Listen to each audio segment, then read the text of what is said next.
vai para o site que a gente Vai tem para lá onde? Desculpa. para o site, um site que a gente tem no YouTube, com todos os vídeos de entrevistas que a gente fez. E, e aí a ideia é compartilhar todas as nossas conversas. Beleza, tranquilo. Maravilha. Então, a gente pensou assim, Giovanni, a gente pensou em falar um pouquinho rapidamente, um pouco, apresentar um pouco da nossa pesquisa para você saber um pouco mais, né? E aí depois a gente se organizou em algumas perguntas e também deixar um espaço bem livre para você falar o que você tiver vontade, né? É, Beleza, tô ansioso então, aqui. Fiquei muito feliz de ver o vídeo, gostei muito do vídeo, vídeo colagem com cenas do Legal. cinema. Achei incrível, muito bom. que legal. Pois é, então, a gente está nessa nossa caminhada de estudar. O nome da nossa pesquisa é a imagem da pessoa com deficiência no regime. Não, a invisibilidade, desculpa, a invisibilidade da pessoa com deficiência no regime de imagens contemporâneas. E essa pesquisa foi financiada, é uma pesquisa de um convênio entre a Universidade de Brasília, né, onde eu sou professora, a Fátima, que vai se apresentar, também é professora, a gente coordena a pesquisa e todas as nossas pesquisadoras que estão aí, né, a maioria está ligada à Universidade de Brasília. Então, é um acordo entre a Universidade de Brasília e a Federação Nacional das APAES, né? O financiamento é da FENAPAES, que é essa federação, e eles financiam essas bolsas, né? Uma pesquisa de 2 anos, e a gente termina esses 2 anos em outubro. Então a gente está assim numa caminhada de quase 2 anos, né? Nesse período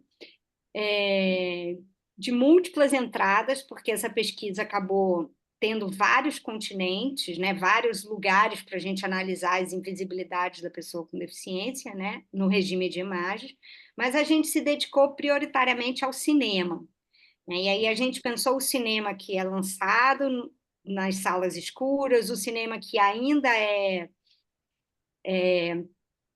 exibido nos programas de TV aberta, e o cinema que está disponível nas plataformas, né? E foi através do cinema que a gente encontrou, assim. Está muito feliz de estar conversando com você, porque a gente realmente se apaixonou pela sua qualidade interpretativa e pelas suas falas também, além dos filmes que você fez, né? O Big Bang, na verdade, o Big Bang foi assim a grande entrada, onde a gente conheceu e a gente ficou muito encantada, né? Tanto que a gente usou aquela cena final para o vídeo montagem, né? Porque realmente é uma cena maravilhosa. Então, de maneira geral, é isso. A gente foi a partir do cinema que a gente encontrou e a gente tem trabalhado especificamente a questão da visibilidade né, das pessoas com deficiência no cinema. Né? A gente não entrou ainda no âmbito das equipes de cinema, no âmbito, né, a gente está mais no âmbito do filme propriamente. Né? Então, nós temos pesquisadoras de iniciação científica, temos pesquisadoras que são mestres, outras que são doutores, que estão fazendo pós-doutorado ligado à pesquisa, né? Uma pesquisa que tem, digamos assim, se desdobrado em vários projetos futuros já, porque é um campo ainda para ser investigado, assim, discutido, analisado sobre diversas entradas, né? Fá, queria complementar, se apresentar um pouco e Giovanni, que complementar. alegria, viu, ter você. Todo mundo ficou muito animado quando você, você aceitou o convite de estar com a gente. É uma alegria, a gente sabe da importância que é a temática, sim, mas especialmente conversar com as pessoas que fazem essa marca, né, específica. Então, a pesquisa, eu acho que ela tem transformado demais as nossas formações docentes como professora, e também a nossa intencionalidade com ela é compartilhar dados, né? O grande objeto, assim, da pesquisa é entregar um grande banco de dados que traz os resultados desses diferentes continentes, que são 5, que a Claudinha falou, e E ao longo desses 2 anos a gente tem conversado com as pessoas. Então a gente comentava ontem, né, Claudinha, no privado, que bom que a gente vai fechar com chave de ouro, com a sua presença, assim, aqui como ator. Então, bem-vindo. E uma Obrigado. coisa legal também, que é uma pesquisa interdisciplinar. A gente está realizando essa pesquisa no âmbito da Faculdade de Educação. Então, assim, várias das nossas bolsistas estão em formação para serem professoras, né, no ensino básico, no ensino fundamental, né? Eu e Fátima somos professoras da Faculdade de Educação, mas também tem um pezinho na comunicação. Você vai ver que algumas das nossas pesquisadoras trabalham com comunicação, com cinema, com publicidade. E ainda temos Clarinha, que é de letras, que depois vai se apresentar, e Giovana, que é das artes. Então, assim, é uma pesquisa multidisciplinar, né? Então, assim, os continentes que a gente estava falando, além do cinema da sala escura, que é a principal entrada dos filmes inéditos, né, no Brasil, o cinema da televisão, que, por outro lado, pega todo aquele conjunto de pacotes de filmes enlatados que ainda circulam no Brasil, que são, muitas vezes, antigos. Então, né, a gente acaba tendo, digamos assim, uma pesquisa que é meio que sincroniza vários tempos, né? O tempo da atualidade, esses são os filmes lançados, esses filmes da televisão que às vezes são antigos, mas que continuam circulando, e os filmes das plataformas, onde a gente pode também ver que competem assim filmes de grandes estúdios e também alguns filmes meio que alternativos ou de uma produção mais independente, né? Então além disso, a gente foi na história do cinema, das imagens da pessoa com deficiência no cinema, que é um pouco fruto daquele vídeo que você viu, né? Que é todo também um outro canal que a gente pode adentrar infinitamente, né? Tem uma das nossas pesquisadoras de pós-doc que está fazendo um trabalho só sobre cinema brasileiro, que já seria um recorte, né, nessa discussão. E ainda discutimos também na produção acadêmica como é que esses assuntos aparecem, que a gente fez uma revisão de literatura. Então, assim, são vários aspectos, mas em todo momento, assim, a gente... E essa questão das conversas também, né? A gente conversou com Daniel Gonçalves, a gente conversou com a Clara Marques, que acabou entrando para a nossa pesquisa, que é uma influencer também, poeta, escritora. Enfim, esse também é um outro continente, né, que a gente tem trazido para tratar desses assuntos que permeiam o problema a questão da visibilidade.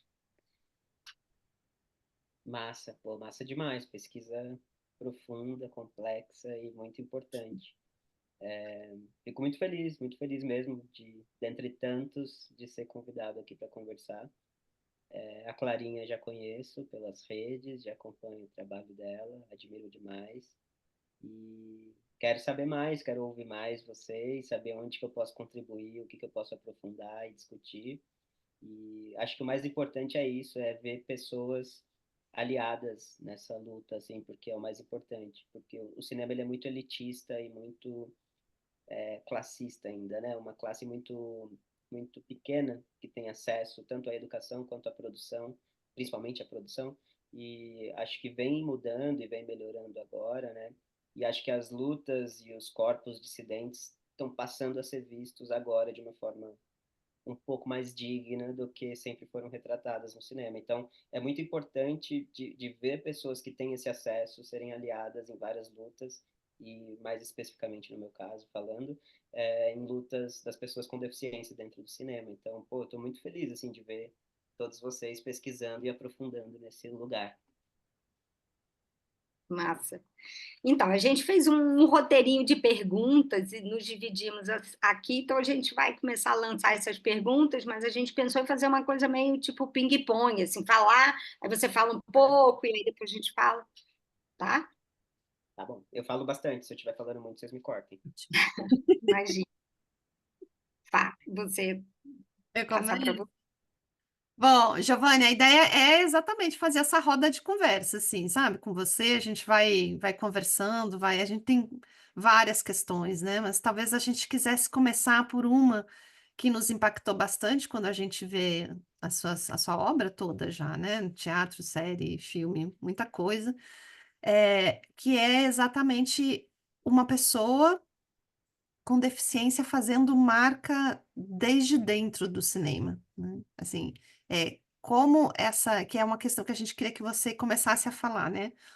Que é o cinema, né, para você, como você chega nessa arte, né, do cinema e como você sente a sua participação dentro do cinema, porque você faz uma marca dentro dessa linguagem, né? A gente tem trabalhado com essa questão de que o cinema faz uma vivência e uma experiência importante para quem assiste, né? Para quem tá.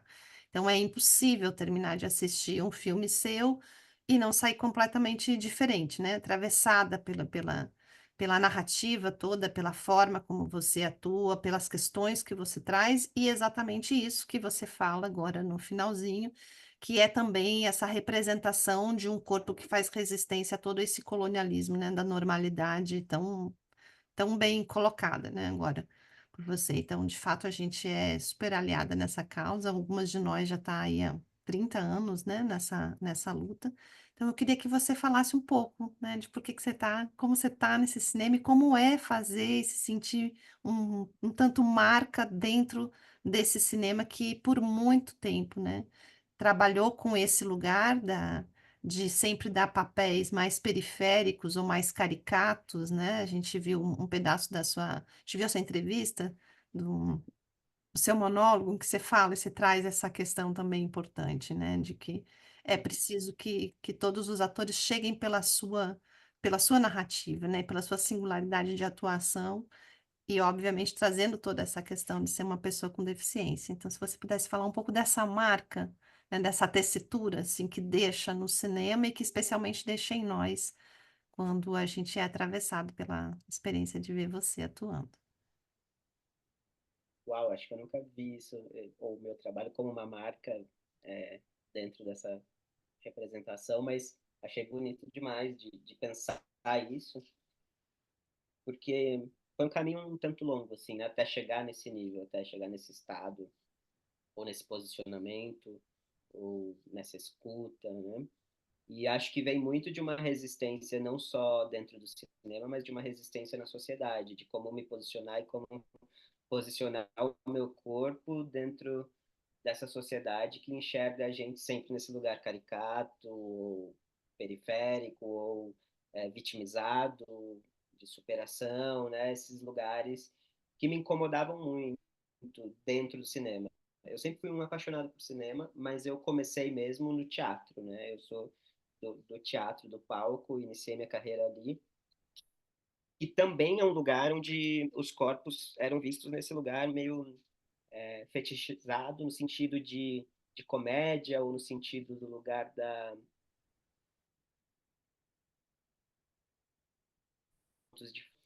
desse lugar de ser um corpo que não é visto em personagens comuns dentro da sociedade, assim. Então, acho que a minha luta para se tornar quem eu sou hoje começou no palco, na verdade, mais no teatro.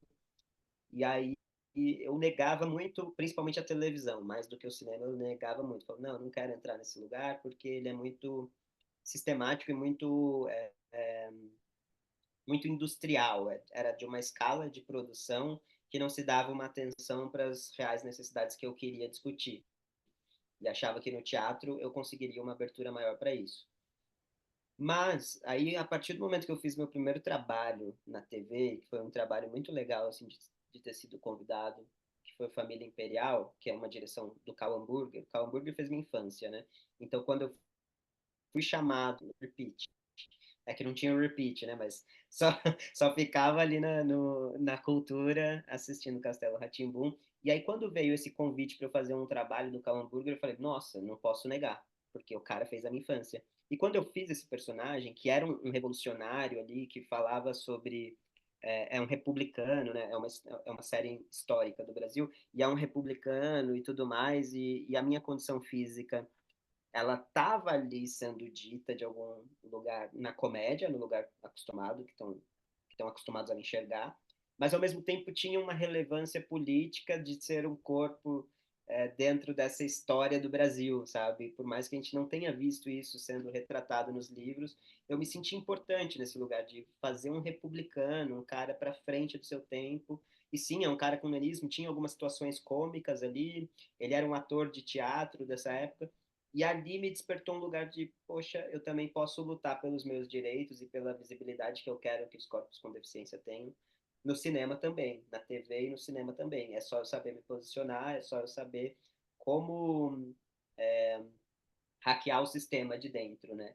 E acho que esse é um grande ponto, assim, que eu sempre trouxe para mim. Eu falava, putz, eu não tenho as portas que eu quero abertas agora, eu só tenho essas portas, eu vou entrar nelas do jeito que estão me vendo e de lá de dentro eu vou tentar mudar. De lá de dentro eu vou discutir com direção, de lá de dentro eu vou tentar discutir com o roteirista, com o dramaturgo. E assim eu vim traçando esse hackeamento aí do sistema, de algum modo. Algumas vezes eu não consegui, fiz personagens que não me orgulho de ter feito, não consegui mudar o que estava sendo feito, sendo dito naquele roteiro, mas em tantos outros eu consegui me posicionar e mostrar qual era a problemática daquela representatividade. E aí eu consegui ir mudando e sugerindo coisas aos poucos, com alguns diretores e roteiristas que eram mais abertos a serem aliados nessa luta e a mostrar essas personagens na sociedade como outros personagens qualquer. E eu teve um ponto de virada que foi, já que não estão contando as histórias que eu estou querendo interpretar, que eu estou querendo atuar, eu vou estudar como eu escrevo essas histórias. E aí eu fui estudar roteiro. E aí me formei em roteiro no Instituto de Cinema para poder aprender a como escrever e a como contar essas histórias que eu queria estar contando e como eu queria estar sendo visto. E aí, desde lá, tenho conseguido mais, talvez, não sei se pelo diploma ou pelo meu posicionamento, não ser só da boca para fora, mas mostrar que eu estudei roteiro e que eu sei do que eu estou falando. Eu já sabia antes porque o corpo é meu e eu sei o que é ser um corpo com deficiência, mas as pessoas não davam tantos ouvidos.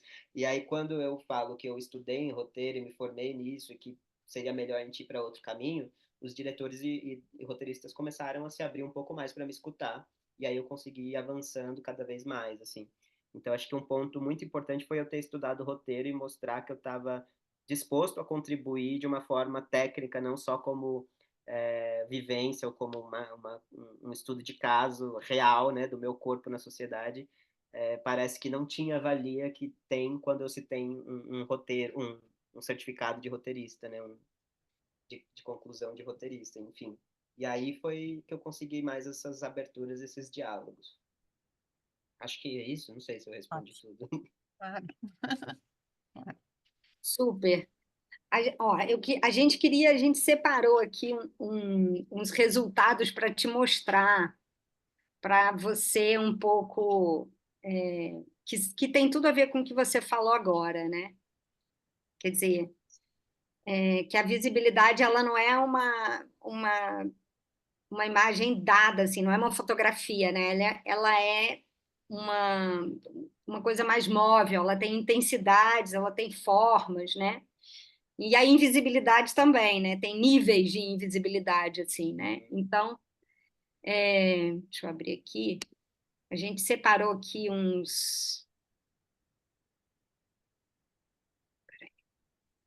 esse gráfico que é muito impactante, né?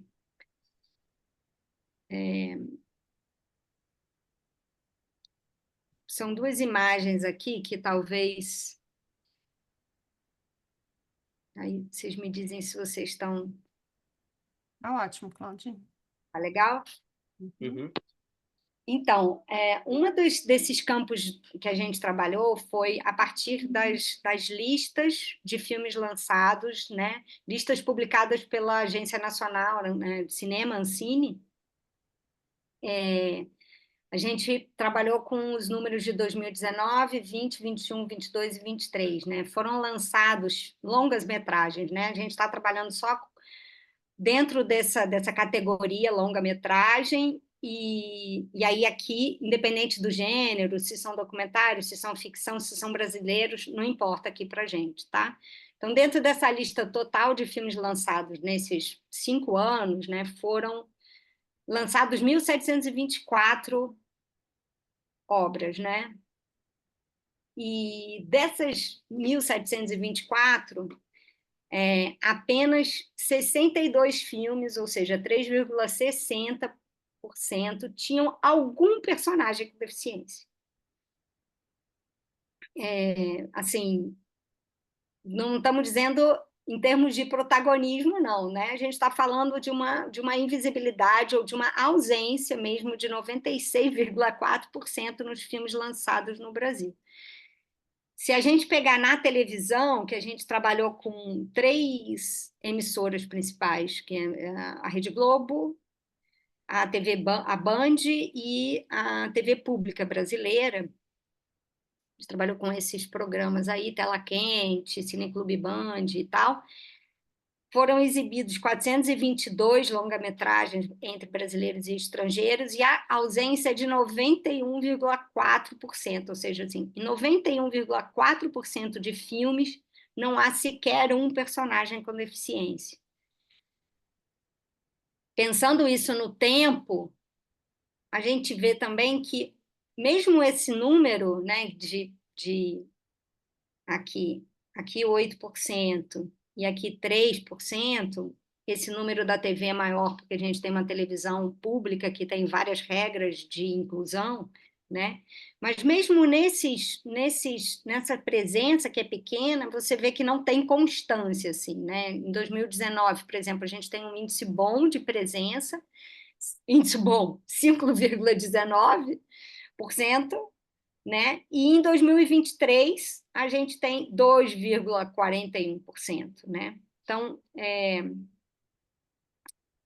a gente queria te mostrar primeiro esses dados aí.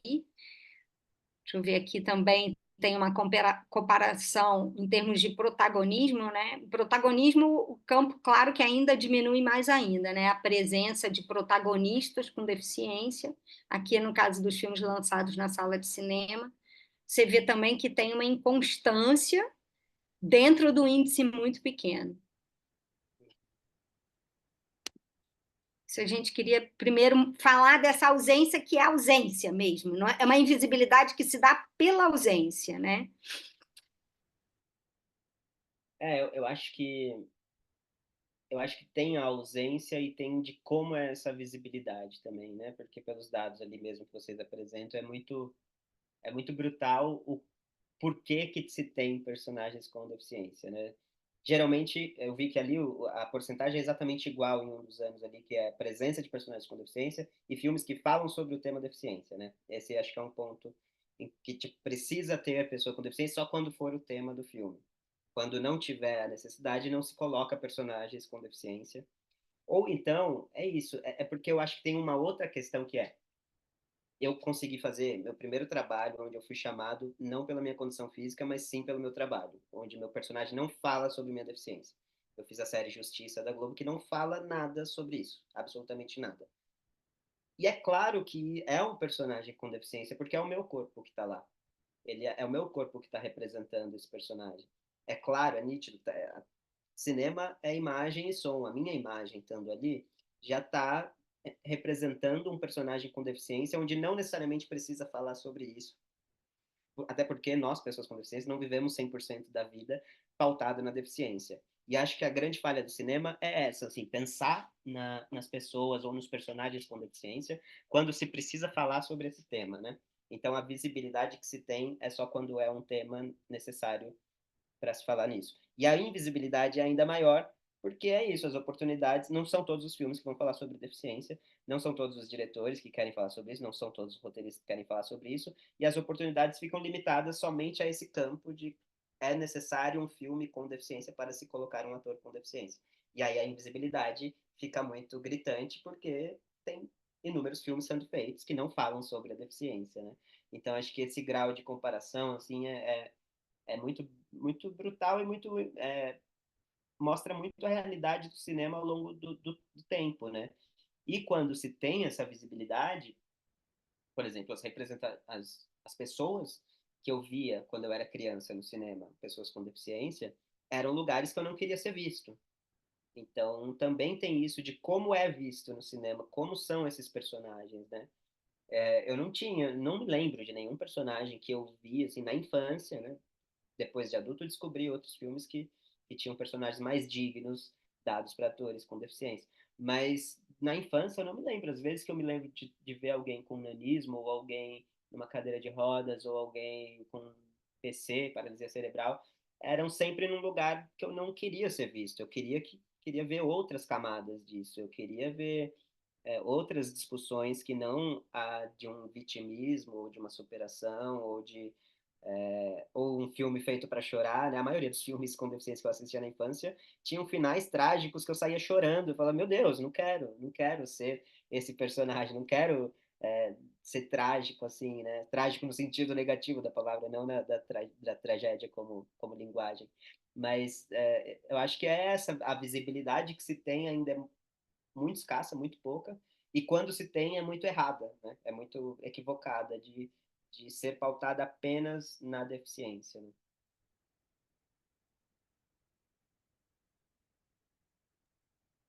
Gente, a gente fez esse roteiro, mas se vocês tiverem vontade de perguntar, fiquem à vontade, porque, né, senão fica uma coisa muito engessada, assim.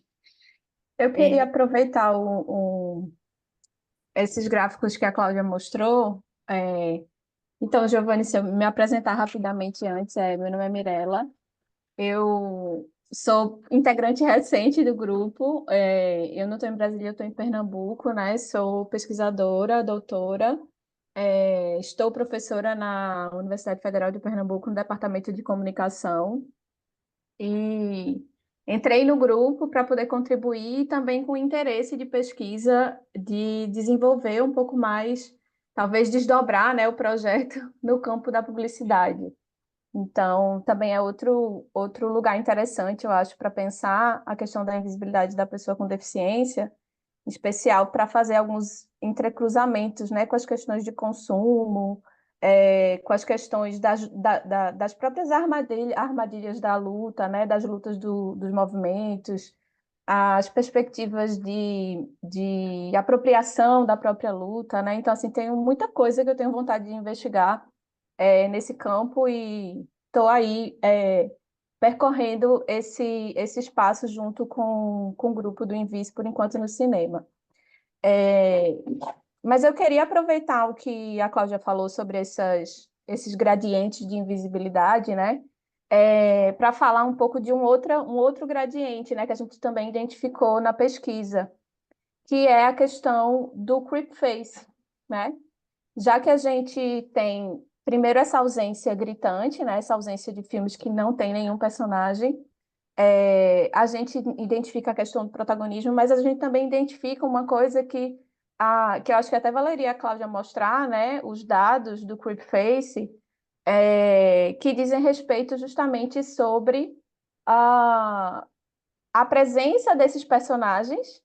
E aí a gente fez uma diferenciação, né, entre uma categoria de filmes que tem pessoas com deficiência, meio que em oposição em filmes que têm personagens, tentando demonstrar quando há personagens que são interpretados por pessoas que não têm deficiência. Não sei se a Cláudia quer falar um pouco desses números, mas na verdade eu queria mais se você pudesse comentar um pouco sobre esse aspecto, né? Nas vivências e também nos lugares que você já frequentou, acrescentando aí essa outra camada, né, da invisibilidade. Uhum. Quer falar antes, Cláudia, ou quer passar para não, minha só parte? mostrar aí que 61% desses personagens da sala de cinema que aparecem, 61,2% desses personagens que aparecem com deficiência, nesse universo já micro, né, totalmente reduzido, são atores sem deficiência.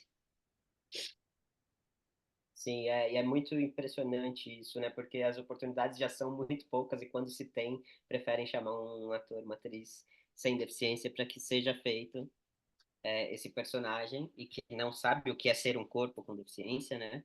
E eu já entrei em muitas discussões sobre isso e fui muito atacado por conta disso também. Mas, e é impressionante também de como eu acho, assim, importante a gente ressaltar esse número, mas também ver as mudanças por conta das lutas, de como as cabeças das pessoas estão mudando, né? Assim como foi na geração do blackfacing, que era comum, e depois dessa luta gerou grandes mudanças. Por exemplo, Daniel Day-Lewis, acho que hoje nunca ganharia um Oscar por ter feito Meu Pé Esquerdo. Espero eu que não. Mas é isso, tipo, a quantidade de pessoas que foi indicadas a grandes prêmios, ou que ganhou grandes prêmios por interpretar personagens com deficiência é imensa. E aí isso só reforça a questão de continuarem chamando personagens sem deficiência, porque eles se desafiam, porque eles põem ali toda essa capacidade interpretativa e corporal para representar um estereótipo que eles estão acostumados a enxergar, e isso é validado como uma bela atuação, né? Como uma atuação digna de prêmio. Quando, na verdade, só chamar uma pessoa com deficiência seria muito mais verdadeiro esse corpo em cena do que essa representação estereotipada e que a gente está acostumado a ver, né, nos filmes. Então, eu acho que vem mudando, eu acho, aos poucos, mas ainda é um número muito absurdo, né? E é isso, em 2021, acho, teve um filme brasileiro que teve Leandro Hassum fazendo um personagem com nanismo, né? Então, tipo, você fala, gente, como assim? Vocês preferem investir uma grana em fazer uma diminuição gráfica nele no filme inteiro, brincar com essa coisa da perspectiva, do que chamar um ator com nanismo para interpretar o personagem, né? E foi um erro que não foi só da produção brasileira, né? Um filme que tem 4 versões, tem a versão argentina, francesa, colombiana e brasileira, e nos 4 roteiros, nos 4 filmes, colocaram atores sem deficiência para interpretar um personagem com nanismo. Então, o erro é muito comum de se cair nesse lugar, assim. E, e a versão brasileira me incomoda um pouco mais porque ainda apela no humor, né? O humor fica ainda muito mais forte do que tinha na presença do filme argentino, por exemplo. E aí reforça esse lugar da comicidade da pessoa com nanismo sendo representada no cinema. Eu acho que tem discussões muito complexas sobre o creepface porque é um termo muito novo. Eu acho que, assim, quando se tem um personagem agora uma visão minha, pessoal e particular. Quando você tem um personagem onde 80% do filme ele vai caminhar e 20% do filme ele vai ser um personagem em cadeira de rodas, em termos de produção, em termos de cinematografia, acho que é passável, é um pouco mais passável utilizar-se de um ator que não tem deficiência para interpretar esse personagem. Agora, quando é o contrário, quando é 50% do filme ou mais, o personagem é cadeirante ou tem alguma deficiência e a outra parte ele não era uma pessoa com deficiência, ele se torna, eu acho digno dar uma oportunidade para um personagem cadeirante, por exemplo, e fazer uma computação gráfica. Não fizeram para diminuir o Leandro Hassum, por que não podem fazer uma computação gráfica para fazer um rosto do personagem, do ator cadeirante em um corpo de uma pessoa bípede, né? Então, acho que tem essas discussões que são muito complexas de quando é aceitável e quando não é o creepface. Em Justiça, a gente também teve um caso assim, que o Luciano Malman, que é um ator cadeirante, ele interpreta um ex-atleta de natação que ele se torna paraplégico. Só que é isso, ele tinha uma cena de flashback onde ele caminhava. Então, preferiram colocar um ator cadeirante e a inteligência artificial está aí, a gente não pode brigar com ela, a gente tem que ser aliado dela e usar a nosso favor. E aí usaram da inteligência artificial para colocar o rosto dele em uma pessoa bípede que caminhava para essa cena específica, que era uma cena, 2 cenas, onde ele caminhava. Então, acho que é esses rearranjos que tem que ser feitos e parar de ser desculpa, né? De tipo, é muito caro ter um ator cadeirante e fazê-lo andar, é muito caro ter um ator que se torna pessoa com deficiência e gravar todas as cenas dele caminhando antes, né? Tá, mas não foi muito caro diminuir o Leandro Hassum com inteligência artificial porque vocês queriam um nome de peso para o seu protagonista.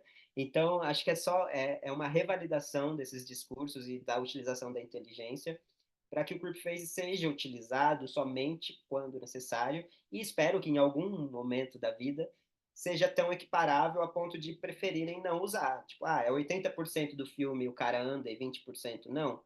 Beleza, vamos colocar um ator que não anda e vamos fazer inteligência artificial nos 80% do filme. Então, Espero que um dia a gente chegue lá, mas eu acho que nesses casos, hoje em dia, nessa proporção de tempo de tela e o que se passa nessa história, né? Por que esse personagem, se ele já era uma pessoa com deficiência, ele se torna uma pessoa com deficiência, eu acho que tem muitas minúcias para ser discutidas sobre o creep face. E como é um termo muito novo, fica muito num ataque assim muito brutal. E eu acho que tem que atacar para mudar, assim como foi feito com todas as questões do yellow face, do black face, do trans fake e tudo mais. Acho que é uma discussão que precisa ser atacada, sim, mas acho que ainda é aceitável em poucas situações. Talvez, Giovanni, porque a discussão, ela, na verdade, talvez não possa ser feita não pela que, assim, se há, assim, um problema gerencial do filme, né? O creep face, o que eu acho espantoso no creep face é a naturalização do creep face, Sim, né? total. Essa ideia de que é natural você chamar uma outra pessoa, por quê? Porque, assim, esse discurso de que é porque é uma questão gerencial do filme é de quem está dentro do filme, né? Mas eu acho que o espectador não se espanta porque ele acredita que a pessoa com deficiência não tem nenhuma capacidade de interpretar um Exatamente. personagem, né? Então, essa naturalização do creepface, como se fosse uma coisa dada que ninguém questiona, isso que é espantoso, né? Porque, de Muito, fato, né? ninguém consegue imaginar hoje um filme que pinta a cara de alguém para representar uma Exatamente. pessoa negra, né? Exatamente. Mas eu acho que isso do espanto do público e de quem está assistindo é muito reflexo da reprodução constante do que se é feito dentro, né? Então, eu acredito que a mudança de dentro pode gerar uma mudança para o espectador. Agora, o que não dá é ouvir um diretor em 2024, acho que foi 24 esse filme que saiu aí da Netflix, quando foi questionado por que não colocou atores com deficiência, um filme que fala sobre próteses e não sei o quê, por que não se colocou atores com deficiência, ele fala que é um filme que tem muita cena de ação e que eles não seriam capazes de fazer. Então, esse discurso que vem de dentro e essa continuidade de reprodução, eu acho que gera uma continuidade de assimilação do público e falar, pô, então tá tudo certo, tá tudo natural. Colocar uma atriz e um ator sem deficiência para interpretar um personagem com deficiência. Enfim, acho que os discursos internos precisam mudar para depois mudar o que é visto como público, assim, essa naturalização do público. Não sei, isso é uma percepção minha, que eu acho que ainda, desculpa, rapidinho, só para eu completar, Não, tranquilo. porque eu acho que ainda é uma discussão muito, como eu disse, dentro do cinema, há uma elite cis, normativa e branca de que faz cinema, de que está tudo aceitável e eles se protegem entre eles. Há um coletivo de pessoas que fazem cinema há muitos anos e que não querem largar o osso. E aí, quando vê que essas lutas estão ganhando força, continuam representando e reproduzindo isso para que não saiam do sistema, para que não saia do poder, né? É um lugar de poder dentro do cinema que está sendo conquistado aos poucos por outros corpos e muito à força, né? Não é por uma generosidade, não é por uma aliança, é a força. Então, acho que tem esse lugar de continuar essa reprodução, né? Não, só complementando, assim, ainda falando sobre o Creepface, agora, mais especificamente um caso da publicidade, que termina trazendo uma outra argumentação, né, sobre a questão do Creepface, né? Foi o caso de uma campanha que rolou em 2016, que trouxe a Cleo Pires e um outro ator, né, que Paulo Vilhena, era isso, Paulinho Vilhena, isso, para divulgar as Paralimpíadas, né, com o argumento de que somos todos, toda aquela hashtag do somos todos, né? E aí vem também esse argumento de emprestar um certo alcance, né, para dar voz para um movimento. Então, é como, de novo, nessas essas minuciosidades, né, de certas armadilhas que a gente pode perceber, né? Tipo, meio que estou fazendo uma concessão, né, dando um espaço e me colocando no lugar, né? Então, gerou toda uma polêmica, né? Gerou todo um debate em cima dessa campanha, foi uma campanha publicitária, que colocou dois atores nacionalmente conhecidos, e aí vem toda se a gente for inserir, né, questão de verba publicitária e necessidade de alcançar público e tal, a gente vai colocando várias camadas aí de complexidades nessas intenções, né, nas questões que envolvem a invisibilidade da pessoa com deficiência. E esse argumento e essa desculpa que se tem, né, da visibilidade de pessoas já conhecidas para trazer um olhar para a luta é muito injusta e muito, como que eu posso dizer, muito predatória mesmo, né? Porque são pessoas que já estão ali no poder, que já estão sendo vistas e aí continuam ocupando esses lugares onde se poderia estar dando visibilidade realmente para a causa, e a gente entende que é tudo pelo capitalismo e tudo pelo dinheiro. Mas esse mesmo argumento foi usado, por exemplo, no próprio. A gente está tão acostumado nesse lugar que às vezes até mesmo nós enquanto pessoas com deficiência, caímos nessa cilada e nesse buraco. Quando levantou toda essa discussão do filme aí como é que é o nome? Amor Sem Medida, dessa coisa da diminuição e de trazer o Leandro Hassum como uma pessoa com nanismo, muitas pessoas com nanismo acharam que estava tudo certo, porque isso era um modo de trazer discussão e visibilidade da luta das pessoas com nanismo para um filme que nunca tinha tido um protagonista com nanismo. Então, esse argumento é usado de uma forma que passa rasteira até mesmo em nós que estamos lutando, assim. Então, pouquíssimos foram contra. Muitos elogiavam o filme e diziam que trazia uma visibilidade e uma discussão importante para o cinema nacional e que não tinha tido ainda um protagonista com nanismo.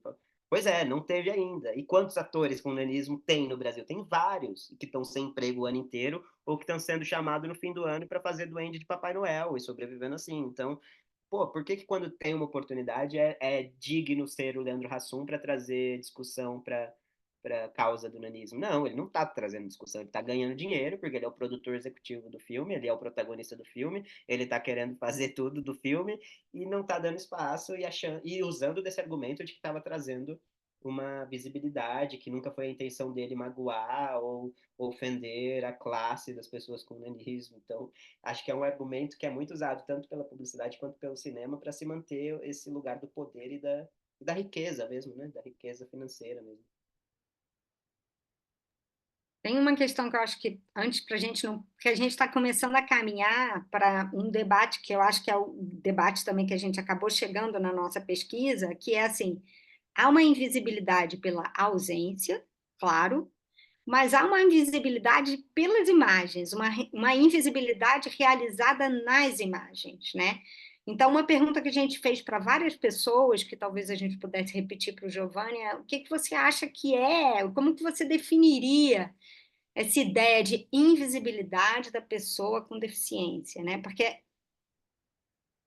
ela pode acontecer pela falta de imagem, mas também acontece pela presença de certas imagens, né? Sim.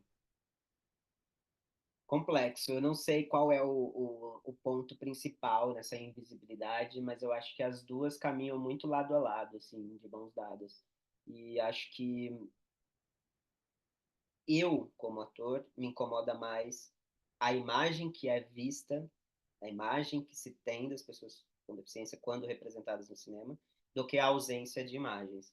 Eu acho que. Porque eu consigo me identificar em outras humanidades com outros personagens que não têm deficiência.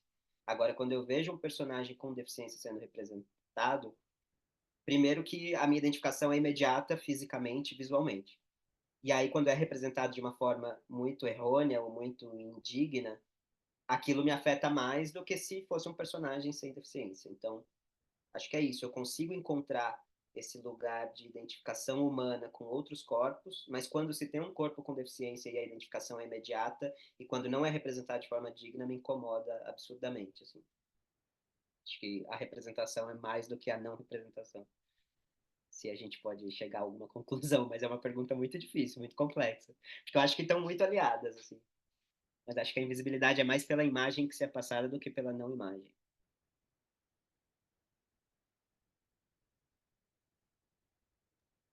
Vou deixar as meninas aberto aí para quem quiser falar.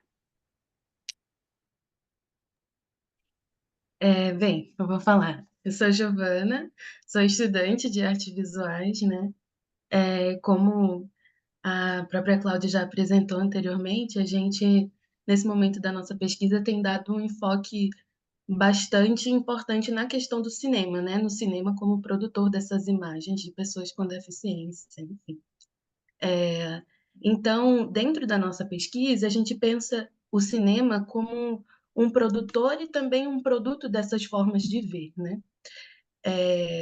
Aí a pergunta que eu queria fazer a você é como você acredita que o cinema participa nessas formas de ver a pessoa com deficiência? Só fazendo um parênteses, que durante o nosso processo de pesquisa em cinema, né, nós achamos importante pensar um pouco sobre a história do cinema e as imagens da pessoa com deficiência na história do cinema. Naquela videomontagem, inclusive, que você viu, a gente colocou algumas dessas imagens que foram frutos dessa pesquisa, né? Nessas imagens, a gente percebeu uma certa relação entre, por exemplo, filmes como Frankenstein, o modelo da monstruosidade, enfim, questões como essa. E como é que essas questões atravessam você, né? Como você acha que o cinema participa na criação dessas imagens? E se existe algum filme da história do cinema, assim, com pessoas com deficiência que você acredita que são exemplares, assim, que te marcaram?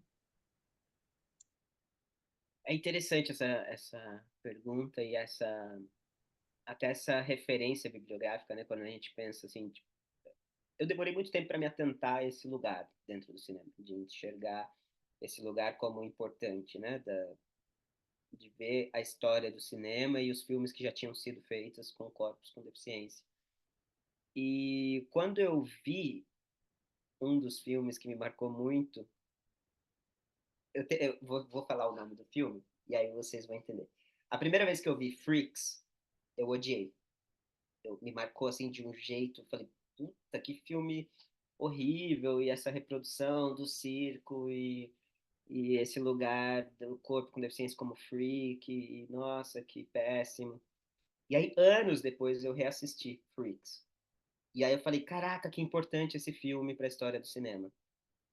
Importante porque tinham muitos artistas com deficiência ali em cena, tinha uma representatividade muito grande, eram pessoas realmente com deficiência.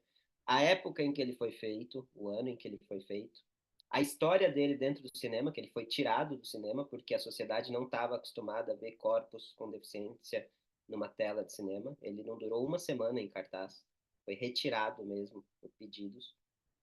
E a importância dele enquanto, depois que eu revi, né, nessa segunda vez, anos depois, e já com uma consciência de luta muito maior, a importância dele enquanto temática mesmo, né? Porque apesar de ser uma representação a partir de um olhar bípede de um corpo sem deficiência, ainda assim mostrava um senso de coletivo e de luta e de um lugar de empoderamento que era representado dentro do circo, um universo das artes, que podia ser transpassado para outras artes. Então eu me identifiquei muito nesse lugar de tipo, precisamos nos unir, precisamos montar nossas gangues, nossos guetos e acabar com esse lugar bípede, cis, heteronormativo, corpo padrão, eurocentrado, assim. Acho que é um lugar que me marcou muito, assim, quando eu revi, já estudando roteiro isso. Eu falei, caraca, foi um filme muito importante, assim, para mim. Apesar é isso, apesar de todos os pontos e dos estereótipos que se constroem ali, aquela coisa da pessoa com nanismo casada com uma pessoa com nanismo, vários problemas, mas acho que num todo tem uma questão muito forte de luta, assim, que me marcou, e de uma luta violenta, de uma luta agressiva, de uma luta de a gente não pode mais ser passivo e aguentar essas coisas, sabe? Então, acho que foi um filme que me marcou bastante e que acho que representa muito dentro da história dos corpos com deficiência no cinema. Agora, um outro filme aí particularmente que me marcou foi O Agente da Estação, que foi a primeira vez que eu vi um protagonista com nanismo em uma história maravilhosa e muito um cinema assim europeu incrível. Eu falei, caraca, que é feito com Peter Dinklage, né, o Tyrion Lannister, ficou famoso depois do Tyrion Lannister, mas esse filme é muito antigo, é lá do começo da carreira dele, e quando eu assisti eu fiquei assim impactadíssimo. É um filme lindo, poético, que fala sobre outras camadas, não só sobre a deficiência dele, e que tem esse protagonismo dele. Então, me marcou muito e eu acho que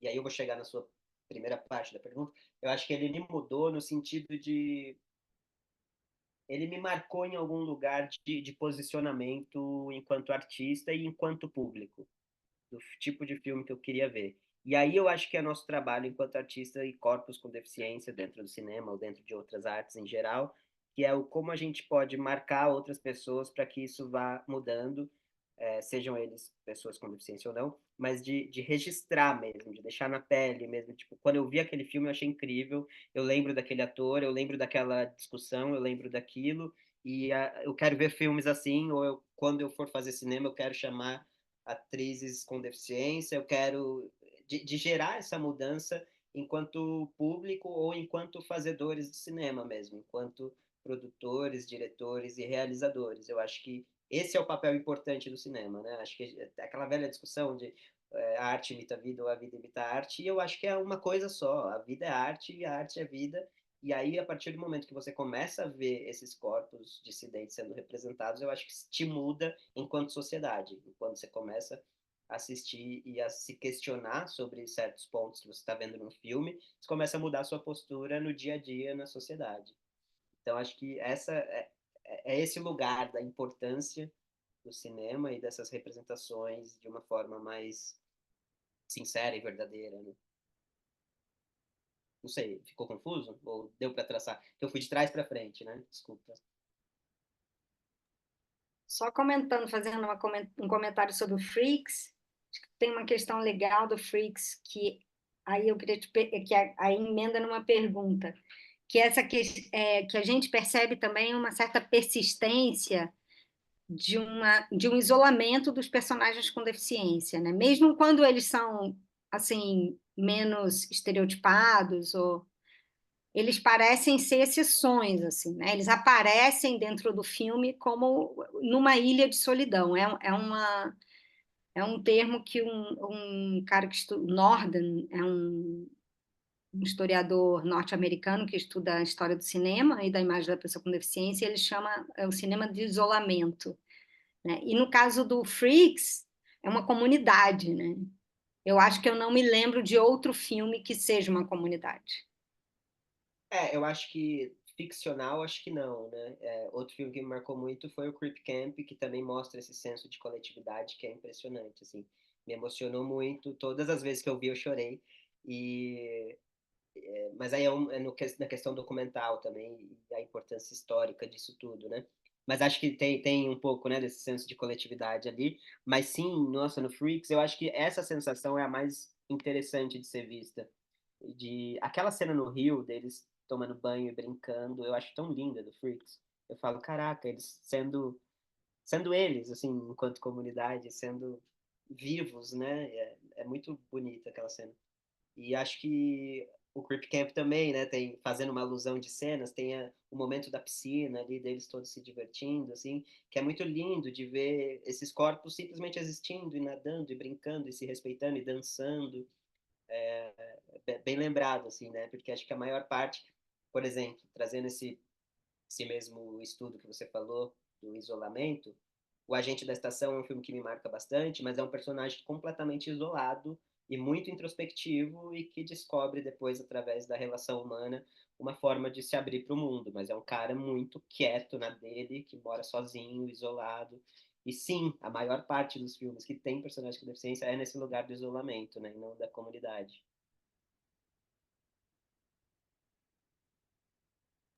Eu queria aproveitar que que você comentou do Creep Camp, porque a gente analisou esse filme recentemente, para emendar numa pergunta, mas eu vou me apresentar antes. Eu sou a Evelyn, eu sou estudante de pedagogia e faço parte aqui do grupo de pesquisa como bolsista.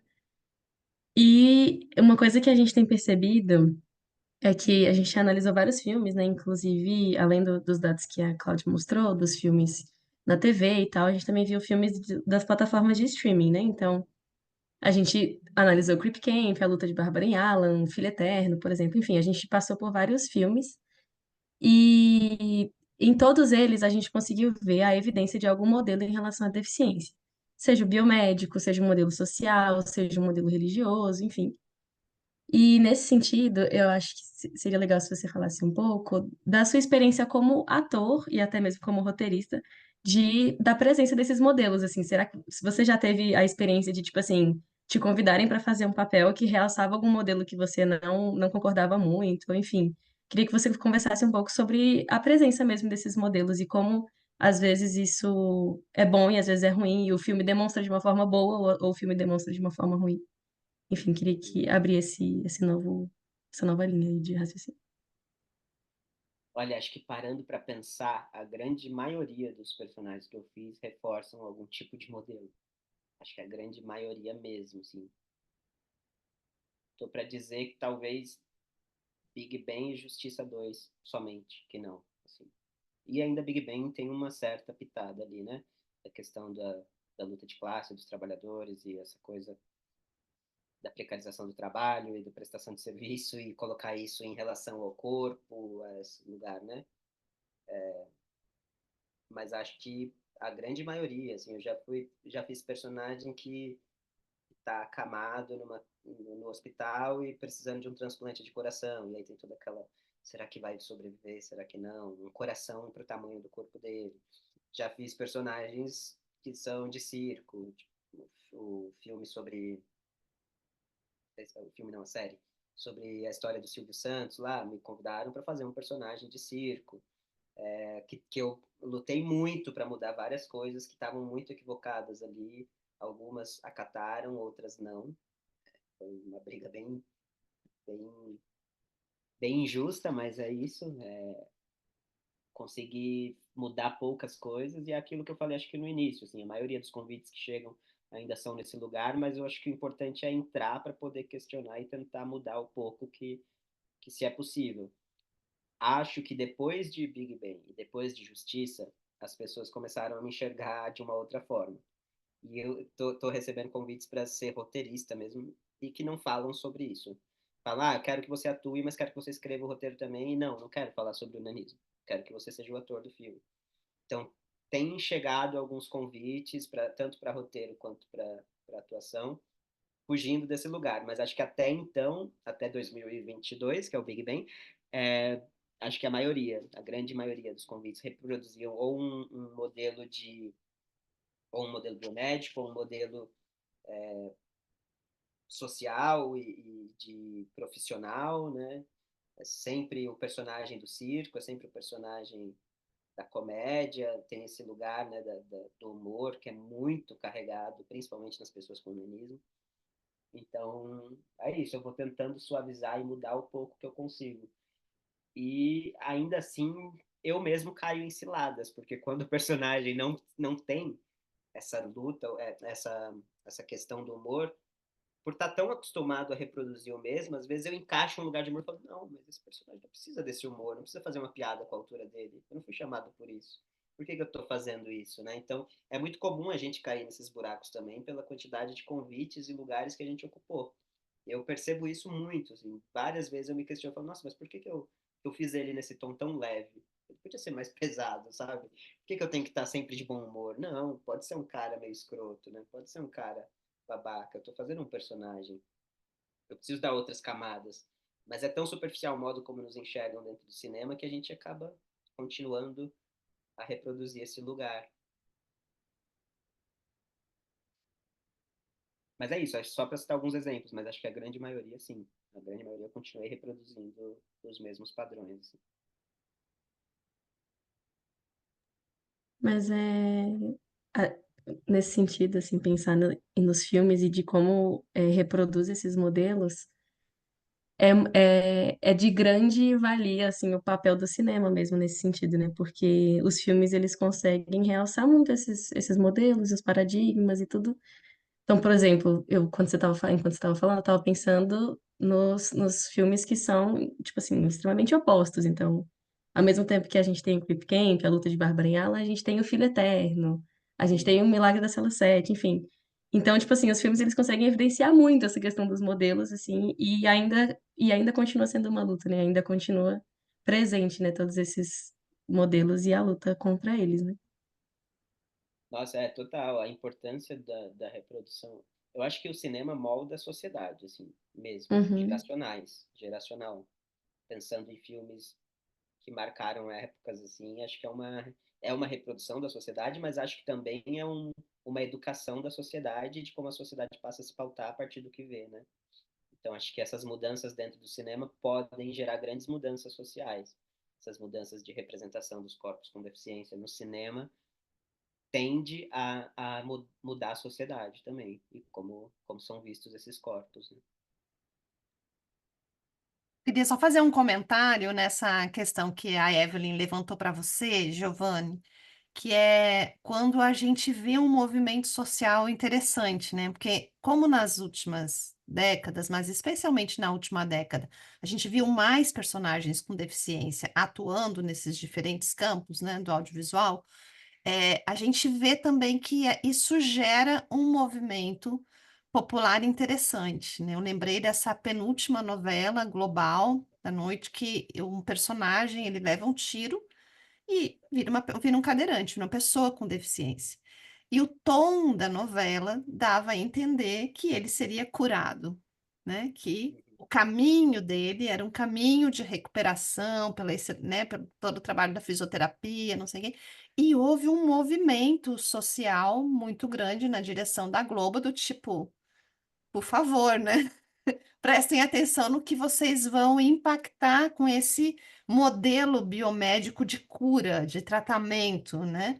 Da condição que ele se encontra nesse momento na novela. Quem sabe a gente aproveita esse momento para exatamente ratificar essa importância ali. E foi muito interessante, porque realmente foi isso que acabou acontecendo, né? O personagem Uhum. encerra a novela como um cadeirante que ama, que trabalha, que tem toda, né, uma perspectiva ali de construção interessantíssima, né? Enfim, que passa pelo drama, né? Que a novela coloca, mas é interessante como o movimento popular, né, em torno daquele personagem teve um impacto importante, que é isso que você e a Evelyn falavam, como é interessante ver que as coisas vão se movimentando, né? Os paradigmas vão se abrindo quando a gente encara esse movimento mesmo como um movimento transformador de luta, né?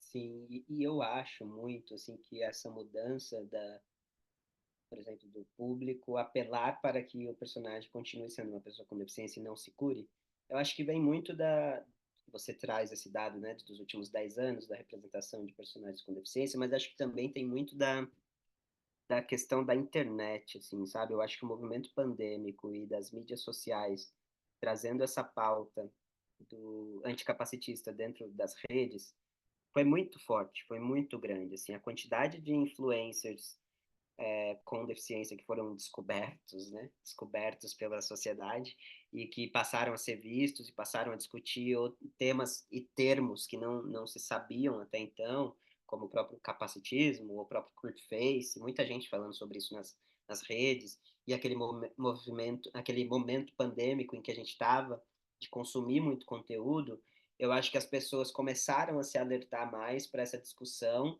e para essa luta que ainda estava muito atrás de outros corpos, né? De outras lutas, de outros corpos dissidentes dentro da sociedade. Acho que ainda está, acho que a gente ainda não está no mesmo lugar da luta trans, da luta racial, da luta de todas as lutas. Acho que a gente ainda está muito atrás.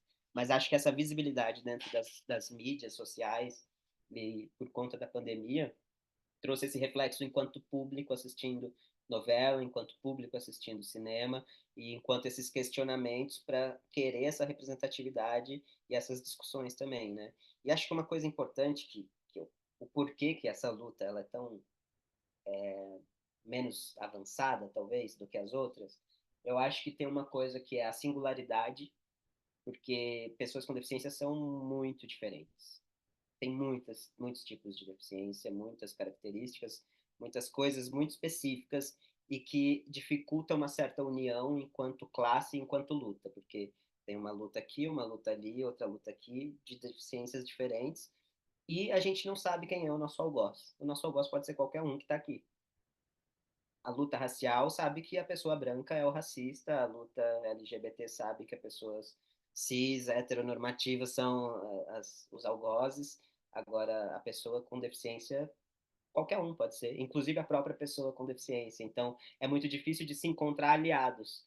E é muito difícil de achar um algoz para dizer, nós temos que lutar contra esse tipo de pessoa, porque todo mundo é capacitista. Então, é muito difícil, assim, de unir essa luta das pessoas com deficiência. E aí acho que é muito difícil de como é essa representação dentro do cinema e dentro da novela e dentro das séries, porque são muitas especificidades e muitas lutas distintas, assim.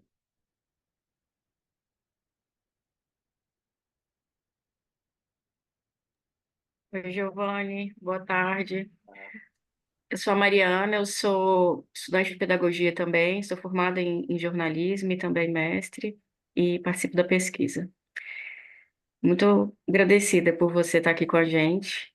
E aproveitando que você falou do Big Bang, eu queria que você comentasse um pouco, assim, se você acha que, como que você acha que o ponto de vista, ele oferece uma outra visão para o espectador, assim.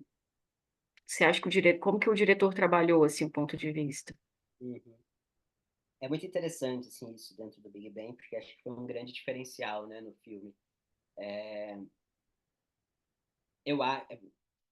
Tá, daqui a pouco eu volto para um outro termo que eu queria muito conversar com vocês, mas eu acho que tem... Eu acho que é de grande relevância a gente fazer a arte ou fazer o cinema com o olhar daquele corpo, com o olhar daquele personagem, daquele protagonismo. E aí eu acho que isso é linguagem. Eu acho que é uma criação de linguagem a partir da cultura deaf, que é um termo que está sendo discutido hoje em dia. Porque a gente entendeu, dentro dessas lutas que eu falei que são muitas, acho que a gente entendeu enquanto um coletivo maior de pessoas com deficiência, que o nosso modo de existir define muita coisa, o modo como caminhar, o modo como produzir arte, o modo como enxerga o mundo, e isso tudo define uma cultura. Então, acho que o termo cultura deaf é muito importante de estar presente dentro das produções que querem retratar essas lutas das pessoas com deficiência. E eu acho que o Big Bang ele traz isso, que é esse ponto de vista desse personagem, que é o modo como ele enxerga o mundo. E aí eu acho que tem uma identidade de linguagem e de protagonismo que faz com que o público reflita: nossa, nunca parei para pensar que ele tem que olhar para cima para me enxergar nos olhos, ou que ele só enxerga daqui para baixo se ele estiver olhando para frente, ou que ele precisa subir em alguma coisa para alcançar tal coisa, né? Então, eu acho de grande importância essa discussão dentro do roteiro e dentro da direção. Quando o Carlos II me procurou para fazer o filme, ele conversou comigo e a hora que ele me mostrou, eu falei, caramba, acho que é uma das coisas mais bonitas que eu já vi, assim, de ter um filme todo enquadrado para um personagem e todos os outros não mostrar o rosto. E o único momento em que tem outro personagem que aparece é quando ele se abaixa ao nível para olhar nos olhos, né, dessa personagem.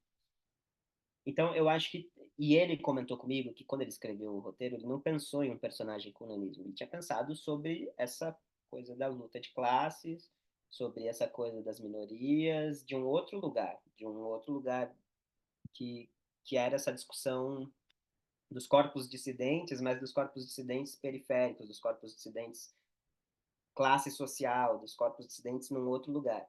E aí, quando ele lembrou dessa coisa do forno, ele falou, nossa, e se fosse um cara com nanismo? E ele já me conhecia, né? A gente já tinha se encontrado há algum tempo atrás. E aí ele me convidou e falou que isso só potencializou o filme. Então, acho que é muito importante de ressaltar isso, de que a linguagem cinematográfica potencializou a história que estava sendo contada do filme, mas que a história não foi moldada para esse personagem, mas que sim, esse campo de visão e essa linguagem e essa cultura desse corpo, essa cultura deaf desse corpo existindo na sociedade, potencializou o modo como se contar essa história, né? Então, acho que isso foi um grande diferencial dentro do filme, de ver essa generosidade do Carlos e a generosidade dele enquanto roteiro também. Quando ele me mandou o roteiro, ele falou, olha, não sei se eu cometi alguma gafe, se aconteceu, se eu escrevi algo que não se deve, fica à vontade para mudar, me diga, quero aprender também.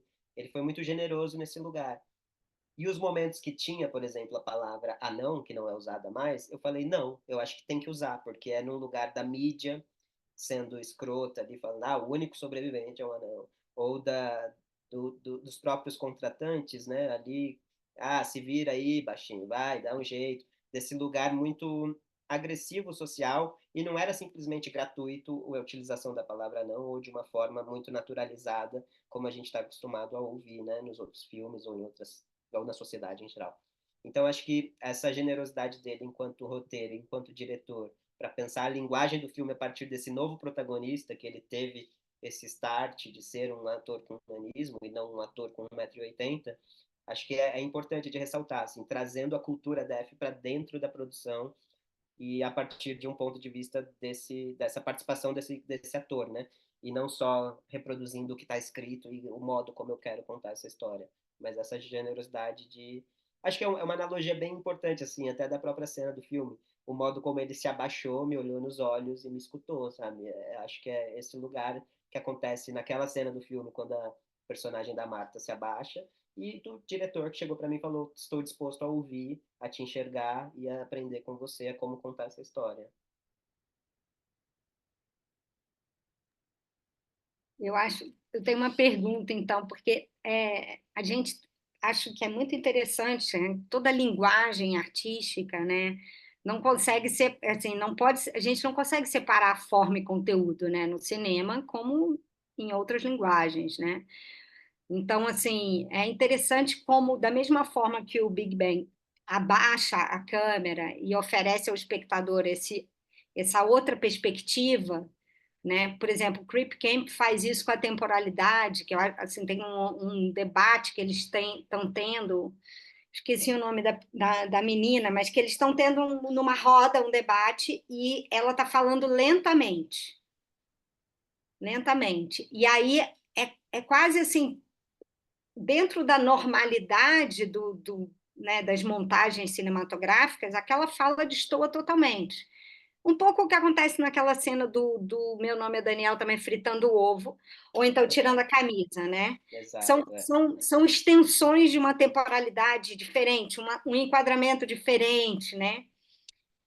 E é interessante como isso cria uma espécie de alteridade, de um tipo de alteridade que é oferecer ao espectador outros pontos de vista, mas, né?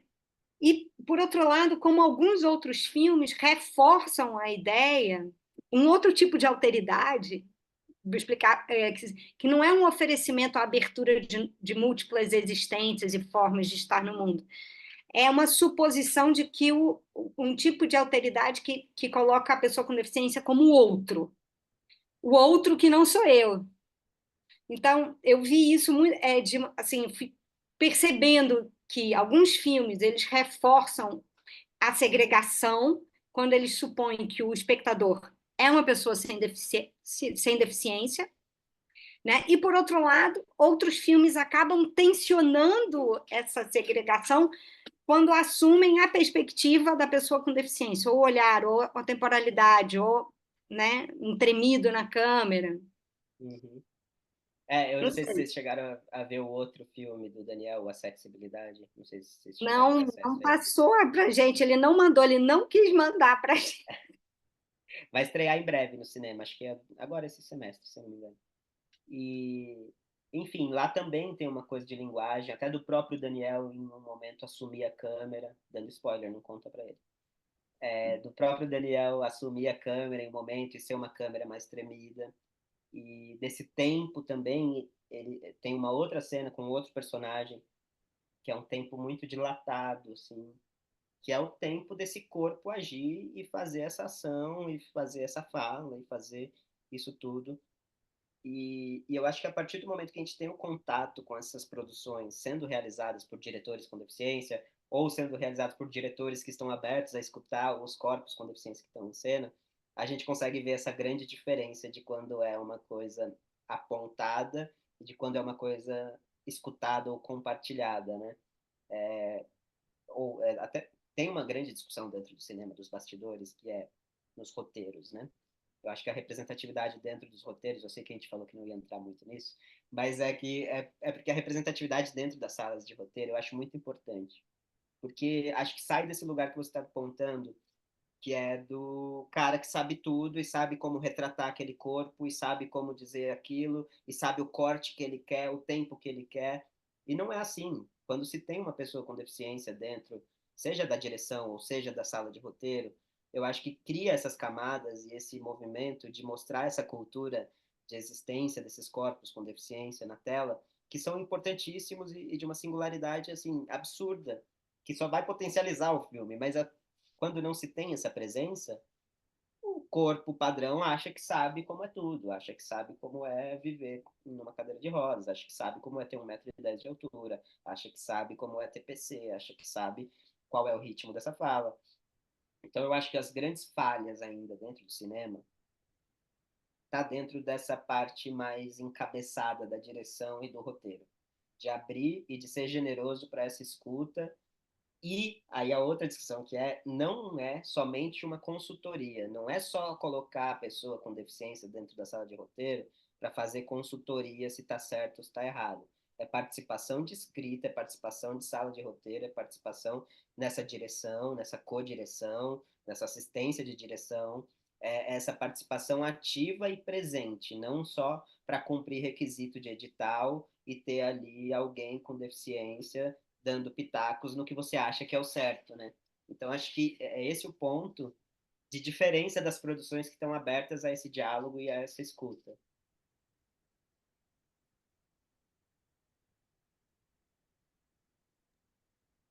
Já que você estava falando um pouco de linguagem, eu vou puxar o filme. Eu sou a Fabiane, eu faço atualmente a pesquisa de pós-doutorado, né, dentro desse projeto de pesquisa. É uma pesquisa que se propõe a pensar o cinema, especialmente o brasileiro, educação e a imagem da pessoa com deficiência. E um dos âmbitos da nossa pesquisa é pensar como que o cinema ele pode oferecer um terreno de trabalho de criação pedagógica que não seja aquele de tratar os filmes meramente como um suporte temático, né? Que é muito comum.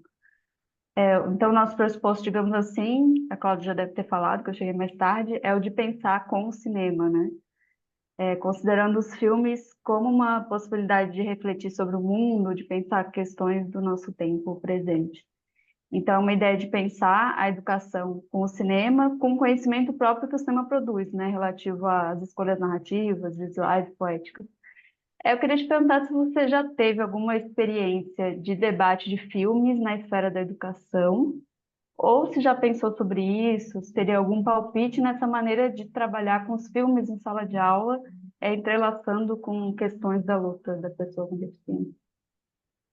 Pô, que massa. E vou te dizer que agora em agosto eu vou estar em Natal e aí fui convidado também para exibir o curta o Big Bang e fazer uma discussão com os alunos da graduação de cinema.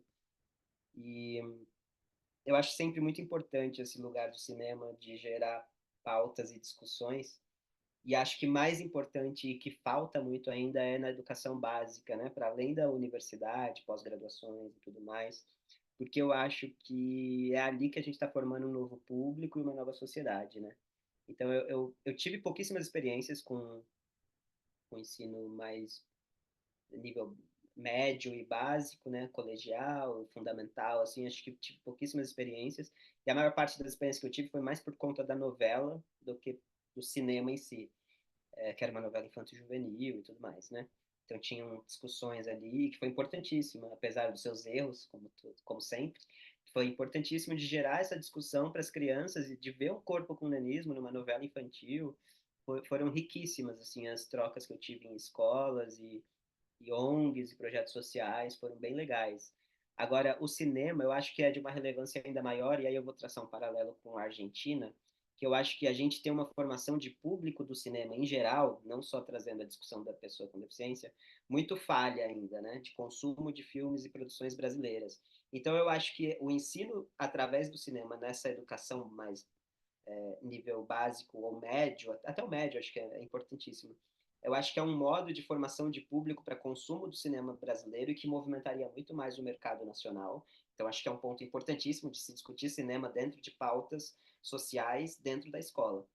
E aí, se conseguirmos abranger ainda mais esses temas como capacitismo, luta racial, luta, enfim, todas as lutas possíveis, acho que é de uma qualidade e de uma capacidade ainda maior de atingir essa nova geração, de atingir essas discussões que não só ali didáticas explicando ou lendo um livro. Eu acho que a imagem do cinema e a imagem do filme impacta muito mais, principalmente nessa fase infantil, infanto-juvenil, que gera essa curiosidade, essa visibilidade desse corpo com deficiência numa tela, essa coisa se eu ver na rua não vou estranhar, porque eu já vi na tela do cinema, e de saber como lidar, né? Então, eu acho que é de extrema importância a gente formar um público, principalmente um público para consumir produções nacionais e um público para se discutir a diversidade dentro do cinema. Oi, também, tudo bem? Bom, Muito bom estar falando com você por aqui. É, já te sigo nas redes também. Adoro seu conteúdo lá. E a pergunta que eu queria fazer é nesse viés do público. É, sobre a gente estuda, o público, a gente percebe que é voltado para esses filmes, é o público stand-up. Então, filmes com pessoas com deficiência são feitos majoritariamente para pessoas stand-up. Então, tem todo aquele âmbito de explicação da deficiência, de comoção. E aí, como o cinema é reconhecimento, o que eu percebo é que para o espectador que é stand-up ter um reconhecimento daquele filme que trata sobre deficiência, o filme, a montagem, utiliza-se muito da emoção, né? Aquela coisa da superação e tudo. Só que me parece que os roteiristas e o pessoal que trabalha por detrás nunca pensa que uma pessoa com déficit vai ver um filme que tem outra pessoa com déficit. E que aquele reconhecimento não vai acontecer. Tipo, ele acontece por causa do corpo, como você falou, mas que depois causa para nós um certo estranhamento, porque não é a realidade, não é, o filme não é próximo à nossa vivência, que é uma vivência plural, né? A vivência é individual e plural. Então, como é que, na sua opinião, esses roteiros e esses roteiristas poderiam mudar essa perspectiva de emoção, dessa transição de reconhecimento, para que os filmes fossem menos estereotipados, né? sim, eu acho que dentro disso tudo tem uma coisa que também tem a ver com formação de público, que não estão acostumados a nos enxergar nas salas de cinema, né? Então, acho que não se tem acessibilidade nos cinemas.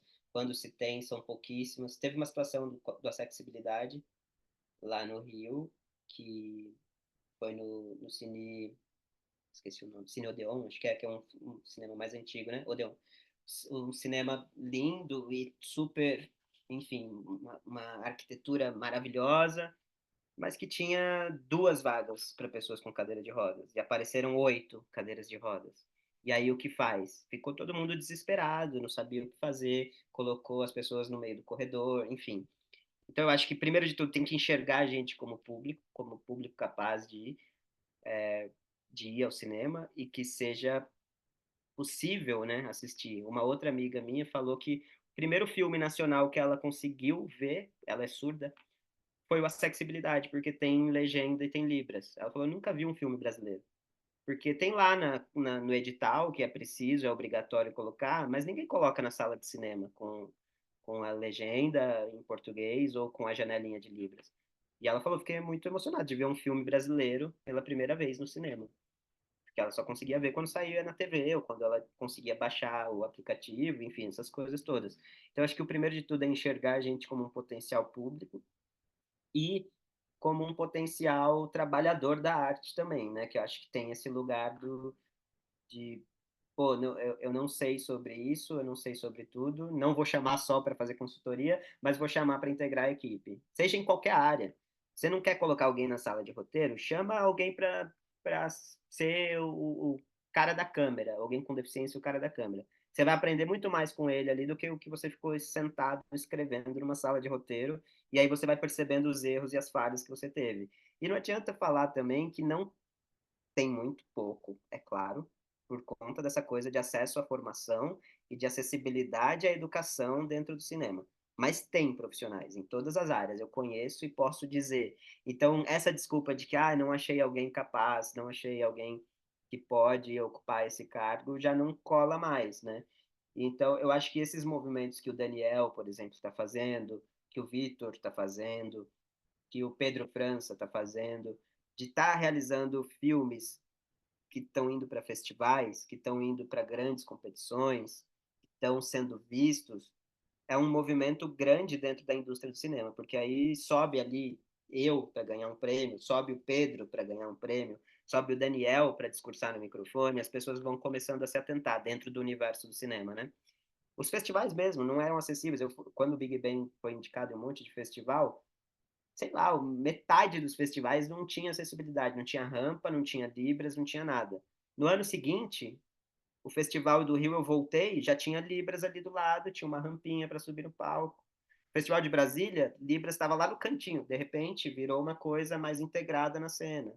Então eu acho que essas presenças desses corpos nos festivais de cinema, essas presenças dentro do mercado de trabalho do cinema, vão gerando essas mudanças e essas reflexões dos discursos que são feitos para filmes com personagens com deficiência, né? E acho que é esse lugar que é uma reprodução de como a sociedade enxerga a gente, né? A sociedade ainda enxerga a gente como incapaz, como vítima, como exemplo de superação. E aí essas pessoas que não têm contato e vivência com outros corpos com deficiência acham que é o único modo de representar é através da emoção, da comoção, dessa superação, dessa coisa toda que te faz chorar e sair tocado e você não reflete sobre, né? Você fala, isso aí é emocionadíssimo, mas o que gerou de mudança em você? Eu vou contar uma situação agora. Eu fui chamado para ser da comissão de seleção de um festival de cinema, né? Agora, recentemente, porque ia ter vai ter, inclusive, a primeira mostra de diversidade que é filmes realizados ou protagonizados por pessoas com deficiência.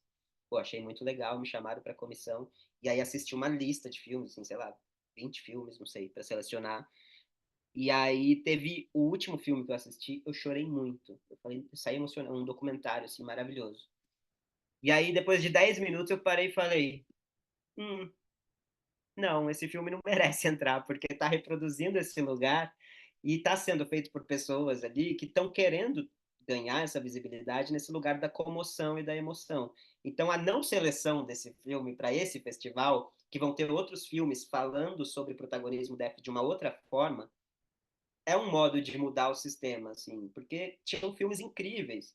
Tem um filme que a linguagem é isso, é linguagem. Tem um corpo com deficiência fazendo linguagem no cinema. Aí eu vou colocar esse filme maravilhoso e vou colocar um doc que te faz chorar 80% do filme. Eu falei, pô, tô jogando contra a própria luta. Então acho que essas pequenas mudanças vão mudando, vão alterando o modo de fazer cinema e de ver o cinema deve.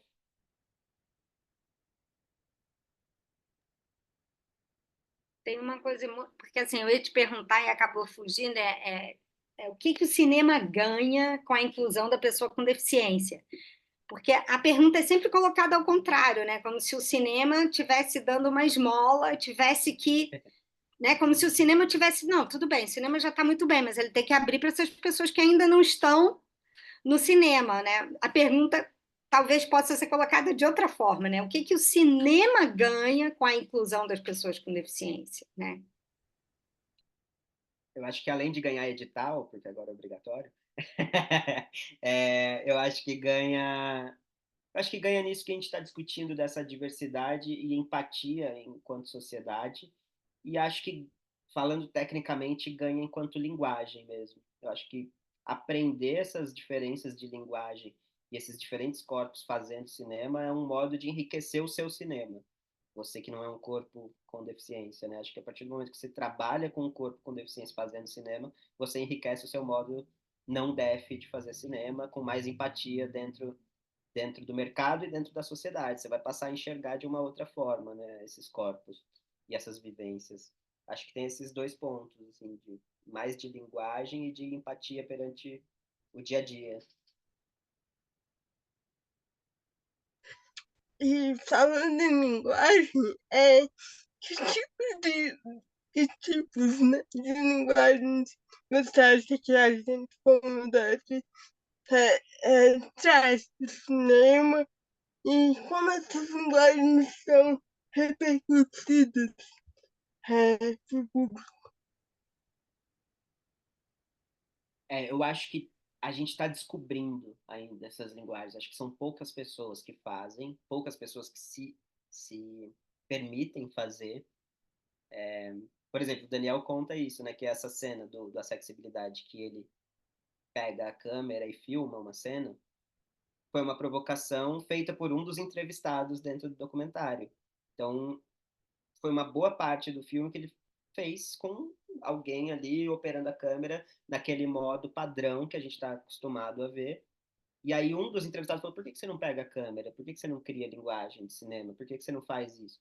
E aí ele se testou fazer isso em uma cena. Então acho que a gente está se descobrindo ainda enquanto linguagem, e acho que essas mudanças elas trazem, né, uma perspectiva para o cinema de inovação a partir do que se tem já, né? Eu acho que não é fazer história, eu acho que não é tipo, vamos criar algo novo, vamos dar atenção para esse outro modo de fazer, né? Eu acho que colocar, por exemplo, uma pessoa numa cadeira de rodas operando a câmera, pô, é uma estabilidade maravilhosa, é um trilho ali que é lindo, né, de ser visto e ser feito, operado pela própria pessoa com cadeira de rodas, ou uma imagem tremida, que significa a linguagem do que está sendo discutido do filme, ou essa imagem mais baixa, porque é uma pessoa mais baixa na tela. Eu acho que... tem um filme que eu vi que é muito legal também, enquanto linguagem, que é O Lugar de Ladson, que é quase um documentário, é um documentary quase, assim. E é um rapaz cego e o filme ele faz muito isso sobre a sonorização. A presença do som é muito importante dentro do filme, e a imagem também, ela é meio desfocada, ela tem uma neblina na imagem, assim, tem uma coisa que é para causar essa sensação desse protagonismo, de como o som é importante para ele e nesse filme, e de como essa visão turva pode gerar imagens lindas, belíssimas, assim, ganhou vários prêmios lá em Brasília também. E, enfim, acho que existem muitos modos de fazer linguagem que a gente ainda está descobrindo dentro da cultura deaf, porque é uma discussão muito recente, né? Até o próprio termo, acho que foi incluído agora, né? O Ministério da Cultura agora usa o termo cultura deaf, então é uma coisa muito recente que está começando a ser discutida, e acho que o mais importante de se dizer é que o cultura deaf partiu de nós, né? Por isso que gera uma identificação tão grande e um modo de se sentir representado com essa palavra.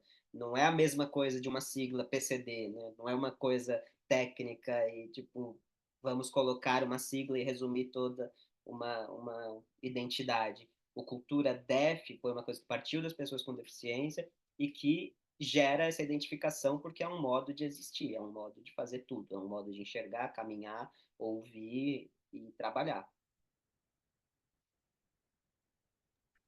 Nossa, realmente, porque eu nunca sabia a sigla PCD, é uma sigla que, ok, mas que é utilizada por pessoas cegas.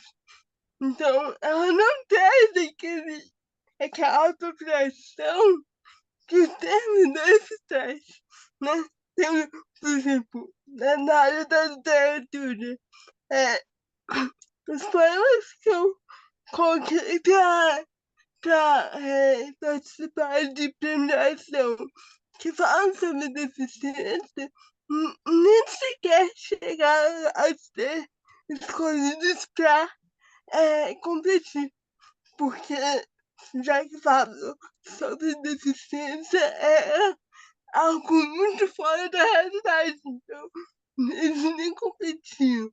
Então, assim, a cultura deve ser isso, né? É um sentimento de apropriação e de pertencimento, né? De uma cultura que foi e que é marginalizada até hoje. Exatamente. Eu acho que tem a ver com discussões internacionais mesmo, né, de outros termos, né, e do aleijar a cultura, né, e de tudo mais, assim, acho que são muitas discussões de termos e de ressignificações de termos, né. Acho que a linguagem é uma questão muito grande dentro da luta da pessoa com deficiência, porque a linguagem ela está sempre em movimento, ela é riquíssima, está sempre em mudança, e já passamos por muitos termos, né? Cada ano tentam nos denominar de uma forma. E acho que quando a gente traz o termo e traz essa identificação enquanto cultura, eu acho que é um modo de dizer, opa, peraí, agora a gente tem voz, agora a gente se define, sabe? Que eu acho que tem a ver com cinema. Agora a gente faz o cinema do nosso jeito também. Peraí, aprende um pouquinho. Você já sabe tudo, mas você não sabe andar nessa cadeira de roda segurando uma câmera.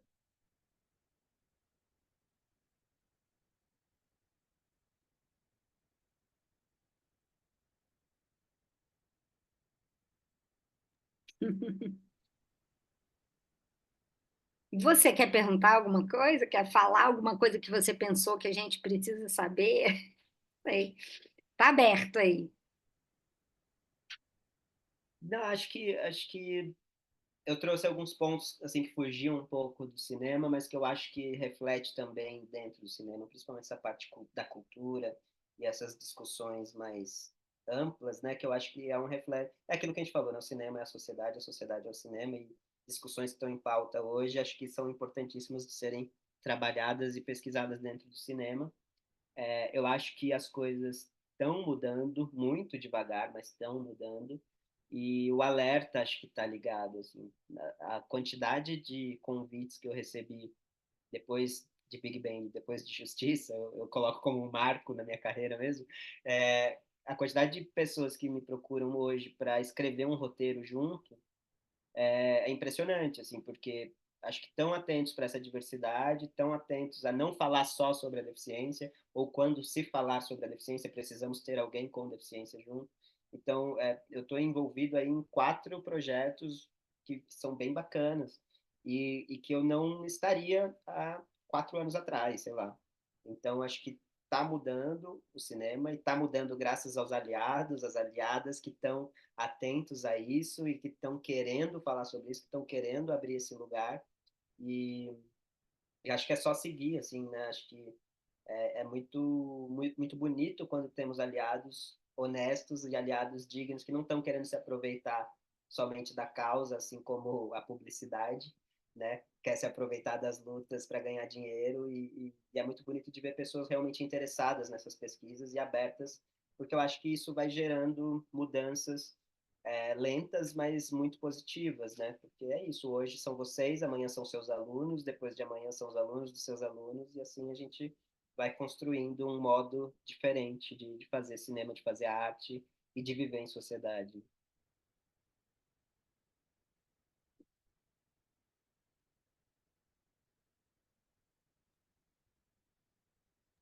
Muito Porque bom, né, Giovanni? Obrigada. Não, tava.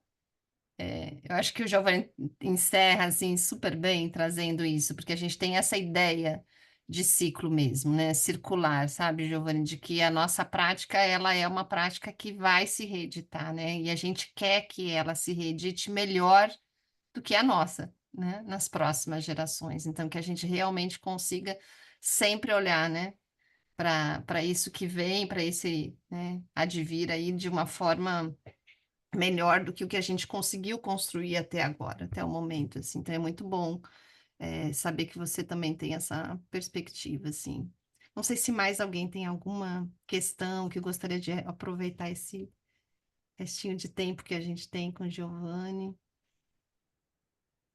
E agradecer muito, assim, agradecer muito você. Acho que as questões que você trouxe são muito importantes para a gente, para o nosso trabalho, né? Algumas confirmam muito, né? o que a gente vem trabalhando como suposição, como hipótese, né, como compreensão dos dados que a gente conseguiu acionar, e outras nos levam a pensar para além deles.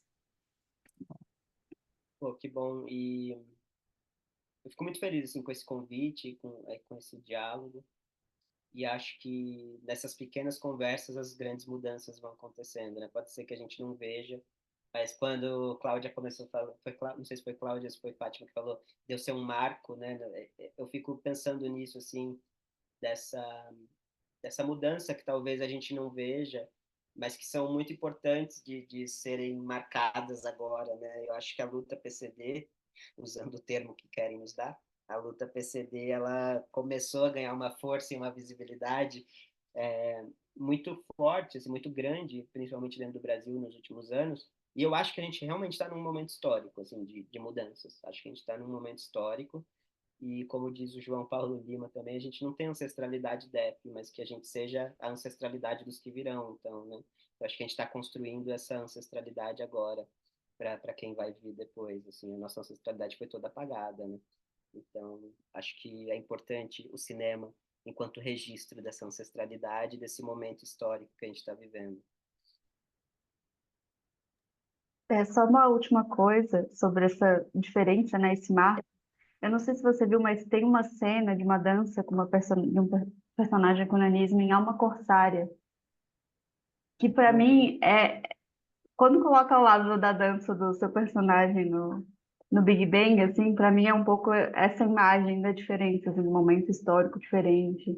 É muito legal. Depois eu posso te mandar assim o tempo Eu do quero. filme, mas para mim visualmente assim tá bem diferente, bem evidente essa diferença. Pô, que massa. Não, eu quero super, inclusive aproveito para deixar super aberto assim para comunicação com vocês, caso queiram voltar e a mandar e-mail, mandar mensagens, Instagram, e-mail e tudo mais, eu posso passar aqui para a Cláudia, depois ela compartilha com vocês, caso surjam outras perguntas, outras dúvidas, que aqui foi meio no improviso, né? E aí, caso, no improviso da minha parte, eu não preparei nada, fui só respondendo, caso tenha ficado alguma coisa confusa ou muito complexa de eu não ter sabido me explicar, estou super aberto a novos diálogos e a aprofundar esses também. E trocar essas referências, inclusive no vídeo que eu vi, que vocês fizeram, vários filmes que eu não tinha conhecimento, assim, que eu já anotei para pesquisar. Então, muito me interessa também essa pesquisa e estou super aberto assim, para o diálogo continuar para além dessa reunião de Zoom. A gente vai te mandar os artigos, se você tiver saco de ler os artigos acadêmicos, mas tem muita história da imagem da pessoa com deficiência, que trabalhou nos clássicos, mas acho que a gente interessante, assim. Uma coisa que eu ia te perguntar, assim, para terminar, assim, é se você acha que existe alguma coisa em termos de regulamentação, porque isso também quer dizer, claro que isso não resolve o problema da invisibilidade realizada nas imagens, através das imagens, né, desses lugares demarcados, né, que eu acho que é uma coisa que você fala. Até te citei no artigo o seu monólogo do A Não Ser.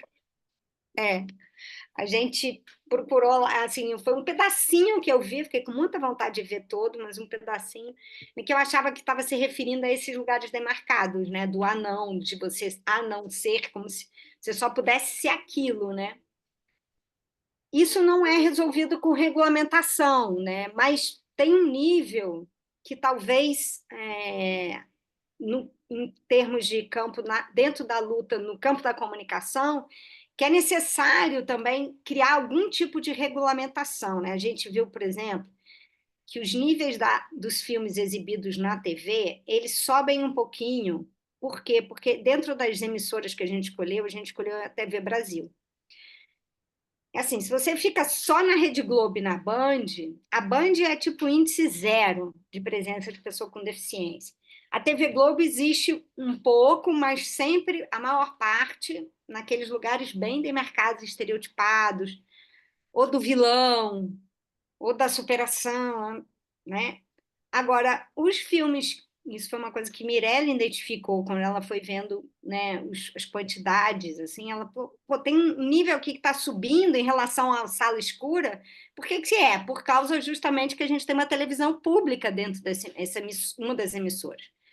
E os filmes são um pouco melhores, são menos estereotipados e tem, quer dizer, não é uma presença significativa, tá? Em termos de assim, a presença de personagens não é algo que se destaque muito, mas sobe um pouco, né? Então, assim, acho que também, em termos, a nossa pesquisa, a gente não discutiu isso, né? Mas isso é um desdobramento, de certa maneira, da nossa pesquisa. Eu acho que é dar uma entrega para a Federação das APAES, né? No sentido de que, olha, a gente precisa lutar por um tipo mínimo de regulamentação que inclua, da mesma forma que inclui os filmes brasileiros, né? E que tem, né, que você precisa ter, por exemplo, você vê hoje na TV, na televisão, você tem uma presença bem mais significativa de personagens negros, que você não tinha ainda, né? Você acha que é possível elaborar algum tipo né, enfim, garantia, né, de formas de políticas de presença da pessoa com deficiência nessas produções cinematográficas? Eu acho que sim, e acho que principalmente uma reprodução das cotas trabalhistas, assim, né, dessa presença de pessoas com deficiência nas produções, principalmente, não só a representação na tela, na frente da tela, que eu acho que isso é mais difícil de regulamentar. Não sei se é muito fácil, muito simples, mas acho que a presença de corpos com deficiência dentro do mercado de trabalho do cinema já é um modo de alertar para essas histórias que vão ser contadas, né? Eu acho que uma reprodução desse sistema de cotas dentro do mercado de trabalho, dentro do cinema, seria um passo importante e interessante. Porque acho que essa convivência e essa visibilidade nos sets, nas produções, nas diversas funções, podem gerar uma discussão maior e uma representação na frente das telas ainda maior, né? Acho que para frente das telas é muito difícil, a gente ainda está engatinhando, né? Foi regulamentado agora a coisa da cota de tela, né, do cinema nacional e tudo mais, então acho que talvez nesse momento de luta seria o primeiro passo, assim.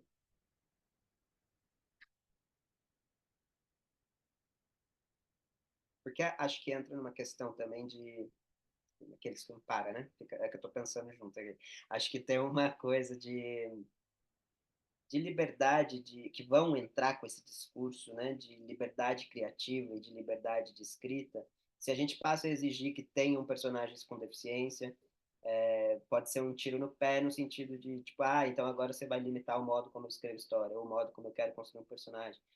Esses discursos disfarçados, né? Esses discursos preconceituosos, mas disfarçados. Então, acho que tentar regulamentar uma presença na frente das telas pode ser mais problemático do que ajudar. Acho que a presença nos bastidores pode ser mais produtiva.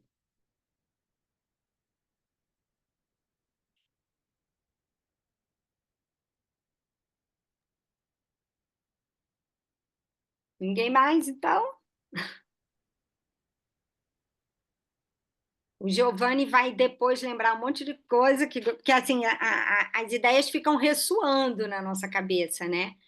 Então, assim, eu queria agradecer muito pela essa disponibilidade de estar tanto tempo aqui, né? Eu acho que a gente agradece muitíssimo e de poder pensar junto mesmo, né? Com você e vou realmente mandar os textos que a gente já fez, que ainda estão um foi publicado, o outro ainda não foi, os outros ainda não foram, mas a gente apresentou uns trabalhos num congresso de comunicação em Goiânia, no Congresso Intercom do Centro-Oeste, né? E assim, as pessoas acham muito interessante ainda, né? Como se fosse assim uma coisa muito extraordinária. Mas, enfim, é isso. A gente vai, talvez te procure novamente.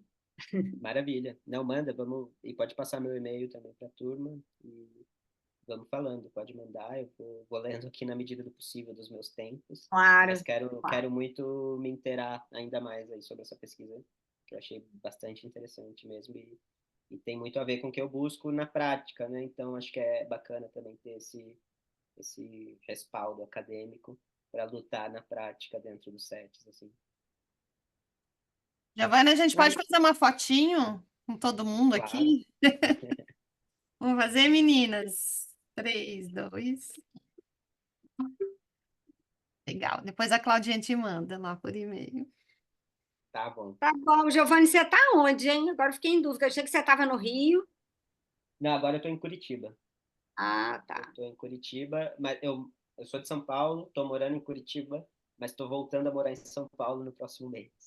E tava no Ah, Rio a trabalho, então, aquela vez que a gente se ah, falou, eu tava no Rio, aquela ah, primeira vez. entendi. Se vier a Entendi. Brasília para alguma atividade, você nos avisa Sim, para a gente fazer uma sessão de algum dos teus filmes aqui na universidade, chamar o pessoal Pode da deixar. graduação, da pós, para fazer um debate com você, que a gente não tem Pô, com grana para certeza. fazer, mas, a gente mas ainda não é, tem Vamos sim. verba para isso, mas é, pensar ainda. é. Mas se você for fazer alguma atividade, você nos avisa que a gente monta um evento de extensão rapidinho para te receber, que vai ser incrível. Maravilha. Legal. Demorou. Maravilha. Obrigado. Então, muito Valeu, obrigada, gente. Giovanni. Foi ótimo Obrigadão. mesmo. Foi Muito ótimo. obrigado. Muito Obrigada. obrigada. Obrigada, Até outra. Tchau, Giovanni. tchau.